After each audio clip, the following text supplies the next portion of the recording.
मानवी आरोग्याच्या दृष्टीने गुटखा, पान मसाला, सुगंधित तंबाखू आणि मानवी आरोग्यास हानिकारक खाद्यपदार्थांची विक्री, उत्पादन, साठवणूक, वाहतूक आदी व्यवसायांना प्रतिबंधित करण्यात आलेली आहे। त्या पार्श्वभूमीवर गुटख्याची वाहतूक, विक्री, वितरण व साठवणूक करणाऱ्यांविरुद्ध कारवाई सुरू आहे। त्यानुसार आज इगतपुरी पोलीस ठाणे हद्दीत समृद्धी महामार्गावरील टोल नाक्याच्या जवळ असलेल्या पुलाखाली गुटखा वाहतूक करीत असलेला टाटा ट्रक ताब्यात घेण्यात आला। या मालवाहू ट्रकमध्ये गुटख्याची अवैधरित्या वाहतूक करून विक्री करण्याच्या उद्देशाने जाणार असल्याची गोपनीय माहिती स्थानिक गुन्हे शाखेचे पोलीस निरीक्षक राजू सुर्वे यांना मिळाली होती। या बातमीप्रमाणे स्थानिक गुन्हे शाखेच्या पथकाने छापा टाकून टाटा कंपनीचा ट्रक क्रमांक RJ11JC0091 ताब्यात घेतला आहे।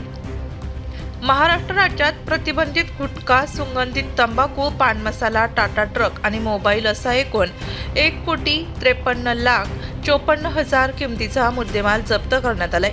ट्रक चालक अरमान शोहराब खान वय 20 राहणार निहू हरियाणा या आरोपी विरुद्ध इगतपुरी पोलीस ठाणे येथे भारतीय न्याय संहितेच्या कलमानुसार गुन्हा दाखल करण्यात आला आहे। नाशिक लोकशाही न्यूजसाठी युवराज राजपुरे, घोटी।